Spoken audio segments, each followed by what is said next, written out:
Great news there for the Boston Red Sox. They signed Alex Bregman. Let's bring in Jared Carrabis, one of our friends here at MLB Network, who obviously has great style because he's matching me today.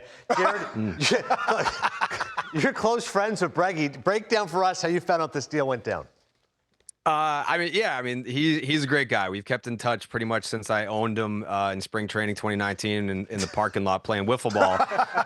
But I found out we were doing our podcast last night, Section 10. It's a Red Sox podcast. And we did about 2 hours being like, well, we got to move on from Alex Bregman. That's not happening. Let's pivot to Nolan Arenado.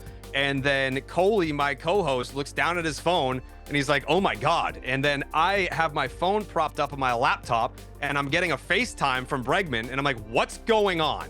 And I answer the phone. It's him.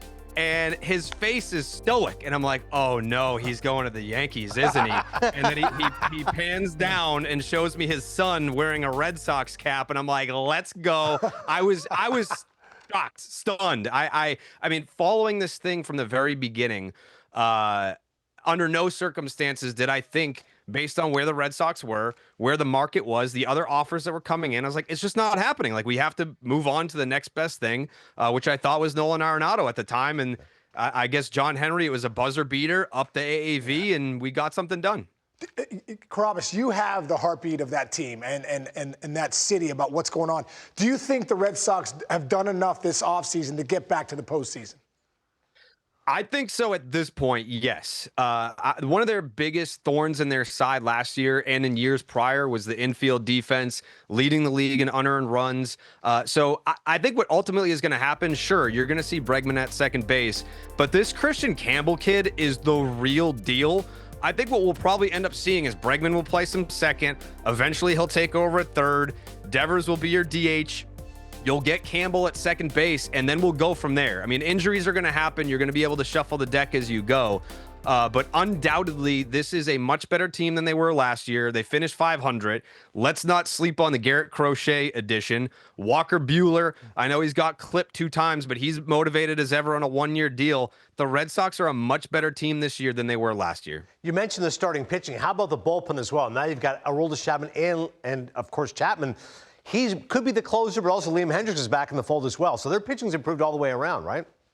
No doubt. And you've got guys that are kind of laying in the weeds looking for the opportunity. I mean, first and foremost, Garrett Whitlock is a guy that is an absolute weapon when healthy. I know it's been a while, 2021, but he was the Swiss Army knife in the back end of that bullpen. When you don't have to worry about the 7th and the 8th because you've got that guy that can cover both, you add in Chapman, a guy like Justin Slayton. They've got Liam Hendriks, who, I mean, we still haven't seen him throw. I hope that he ends up being one of the biggest stories, positive stories of this season.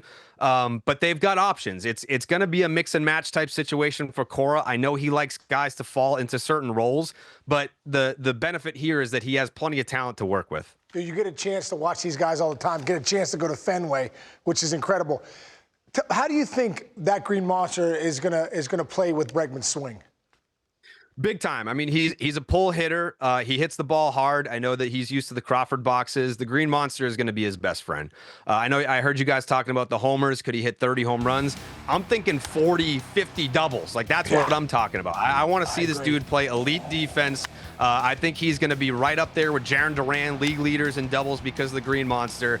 I'm very excited about it. I think that's probably why this took so long in the first place is, yes, he had those longer term offers, but he knows, you're seeing it right now. The 1240 OPS at Fenway Park, it's the best OPS minimum 95 plate appearances in Fenway Park history by anybody. Fenway Park's been around since the Titanic. Like, we're talking long sample size. And this guy, the Titanic was considered a good idea at the time that they built Fenway Park.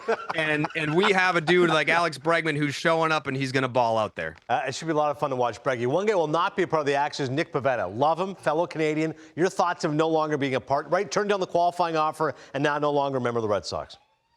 Yeah, him going to San Diego, I think a lot of us here are just happy that he got the multi-years. The Red Sox are happy that they got the pick. I don't think it was a coincidence that the second he signed and the Red Sox were able to get the comp pick, that they made the move on Bregman. They obviously value their compensation picks. We just mentioned Christian Campbell earlier, one of their top 10 prospect in baseball. He was a compensation pick, so I think that had a lot to do with it. But I mean, Nick Pivetta, you're going to miss that guy. He posts. I mean, you'll get the innings, you'll get the starts, and you'll get that attitude.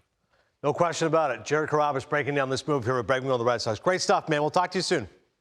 Thank you. In case I owe you dinner. Yes, you do, brother. I want a steak, side of mashed sweet potatoes, and some broccoli. Done deal. See you soon, brother. Heavy on the protein and the veggies. All right, Carrabis can get that done.